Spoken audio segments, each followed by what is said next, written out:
Hello, my name is Brent Wiley. Welcome to my channel. I recently returned from a trip to Ghana. So how was the trip? To say the least, it was unbelievable.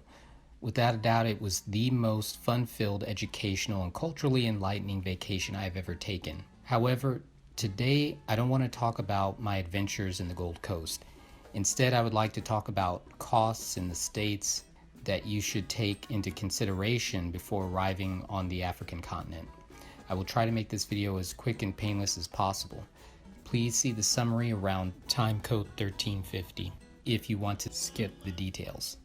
I know, this is boring stuff and no one really wants to hear about budgeting, but you must look at travel expenses and prepare well in order to even make it to an overseas target like Ghana. Before we start covering preparation expenses, there are a couple of caveats to this cost list. First, I'm assuming that one adult U.S. citizen is traveling to Ghana. Child discounts or special discounts of any kind are not essentially considered in my cost estimates. Also, minor adjacent costs associated with travel preparation, such as gas money and electricity used to prepare, are not taken into consideration. This budget is not meant to be exhaustive. It's a rough price listing to give you an idea of how much money you may need to spend before you touch foot on the continent. So first, arguably, the most important thing you need to have on your person when traveling to Ghana is your passport book. This identifies you as a citizen or national of the US.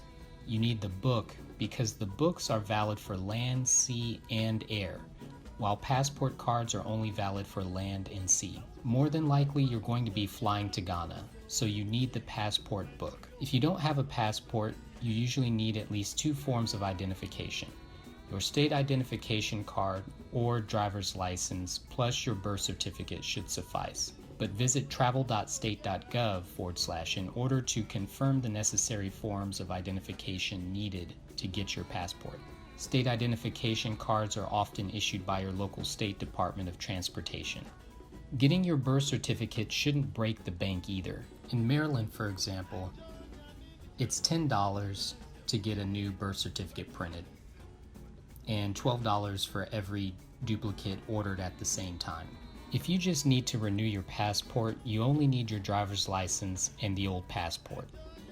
The cost for renewal is $110. If you wanted to renew the book and the card, it would be $140. Now, there are a limited number of places that issue these passport books, and you need to set up an appointment ahead of time.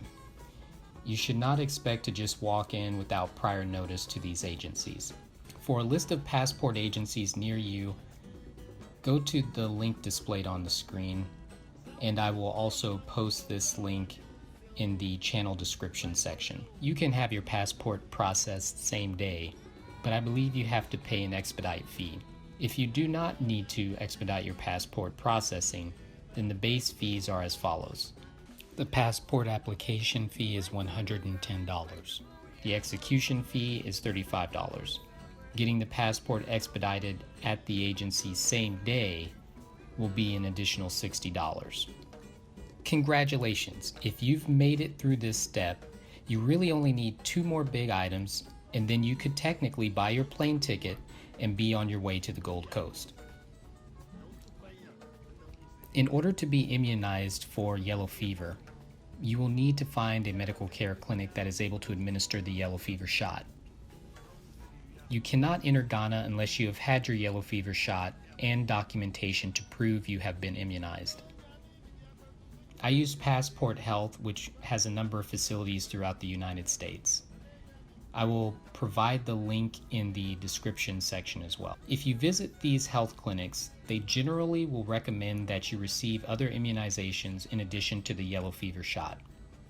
It is up to you to ultimately decide whether you want to take those shots. The CDC also recommends that you receive the rabies, typhoid, meningitis, and hepatitis A and B shots. I did choose to receive the hepatitis A and B combo shot, so I can list that cost for you. I essentially paid $122 for the typhoid fever oral vaccine, which consists of 4 pills. The pills are taken every other day for a week. As of spring 2019, the U.S. has had a shortage of yellow fever shots. The initial forecast was that there would be new stock available to resupply everyone by the end of 2018, but that didn't happen. As of spring 2019, there are only a few locations that supply this shot. These clinics are very busy, so you should plan on setting up an appointment 2 weeks ahead of time. Make sure that you have the yellow fever shot 10 days before your travel to Ghana because your body has to build up immunity. The good news is that the current shot is considered effective for life. You will not need to receive another yellow fever shot down the road. If you have received a yellow fever shot prior to 2018, you should double check with your clinic to make sure they administered the lifetime immunization version. Check with your physician if you are not able to receive vaccines or if you have a child that is under 9 months old. I paid about $250 for the yellow fever shot. This is an expensive shot, and it's probably worth it to check with your health insurance company to see if they can cover some of the cost. It is optional, but you might consider purchasing anti-malarial, anti-diarrheal, and antibiotic drugs as safety net medication for the trip.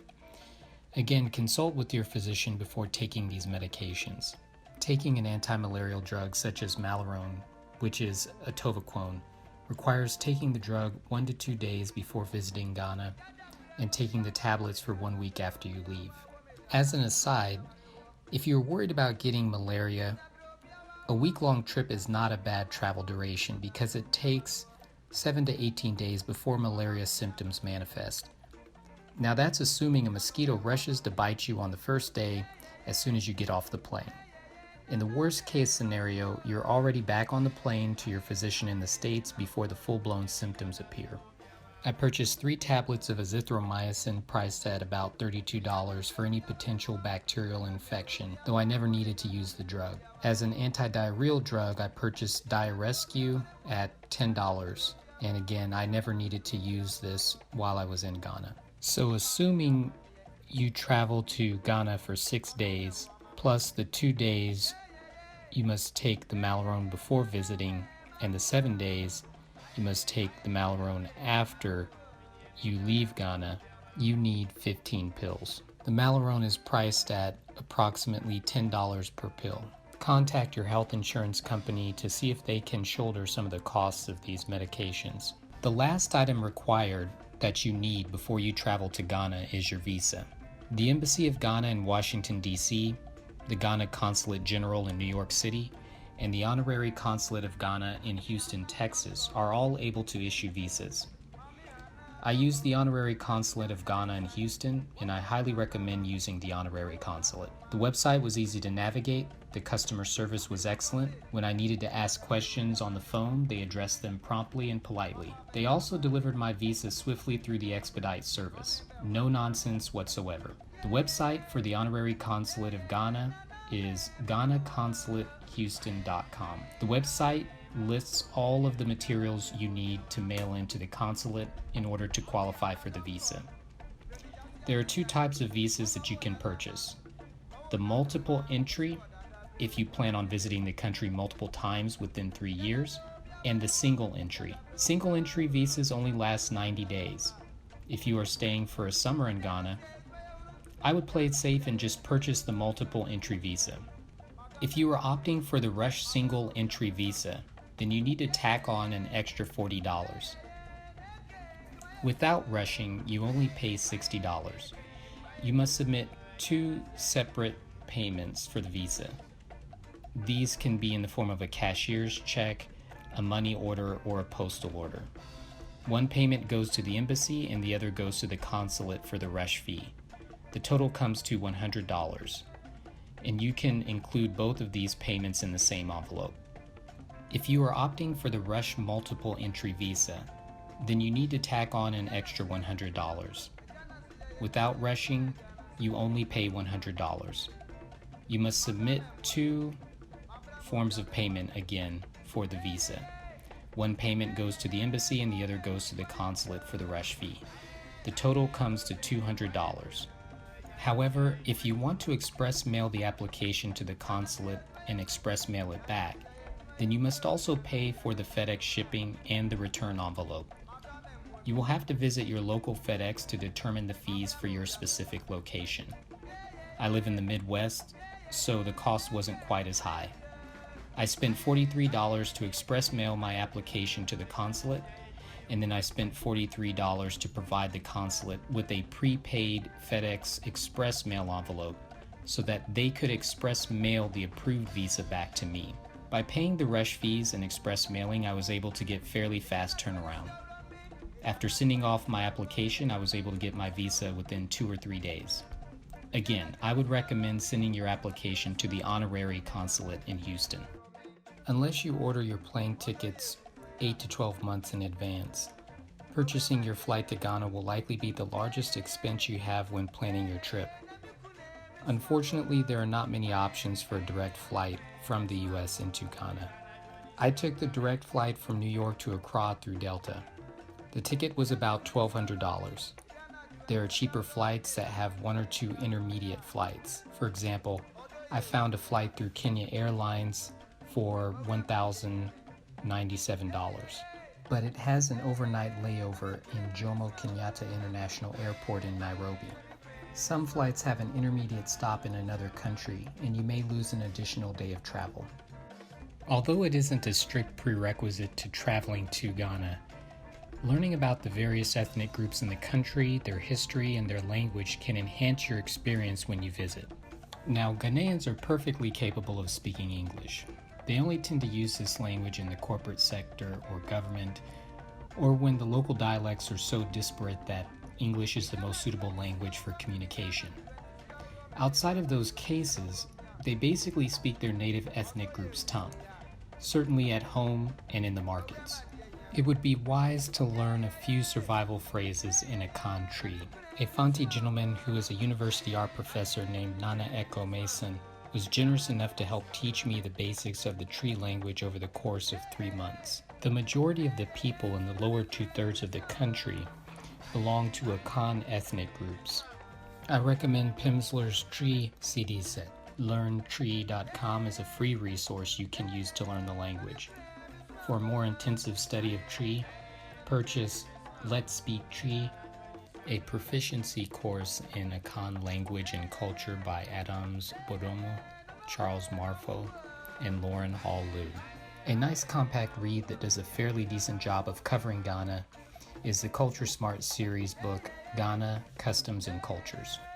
For a more in-depth historic view of Ghana, the Ghana Reader is a great text. I originally did not intend to add expenses at the destination, but I figured providing some idea of costs while you were in Ghana would help. The cost of a hotel really depends on the level of luxury you would like. I personally like to stay in decent hotels. That means the hotel needs to be clean floors, clean bathrooms, clean hallways. The room should have a working television. The water heater works. The customer service is good. My parents and I stayed in the Holiday Inn Kotoka in Accra while we were seeing sights in Accra.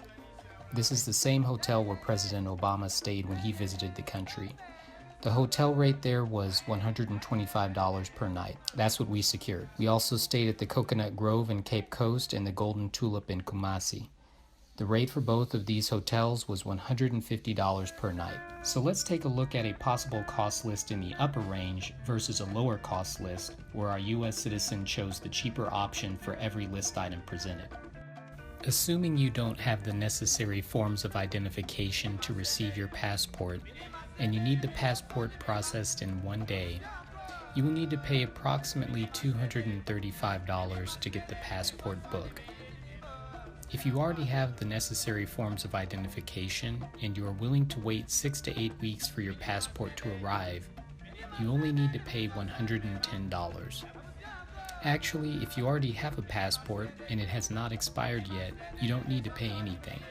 If you go with the CDC's recommended list of shots, you could find yourself paying over $500 in vaccination fees. This is an area where I assumed most people will opt for some additional vaccination, but not pay for every shot on the list.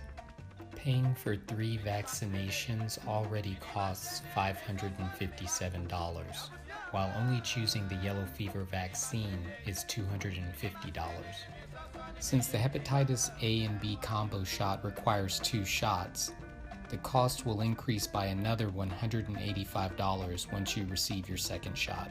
For preventative medication, you could purchase all of the preventative medications previously listed for about $192.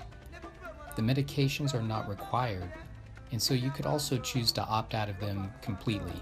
There would be zero cost to you in this category. Malaria tends to be the greatest concern.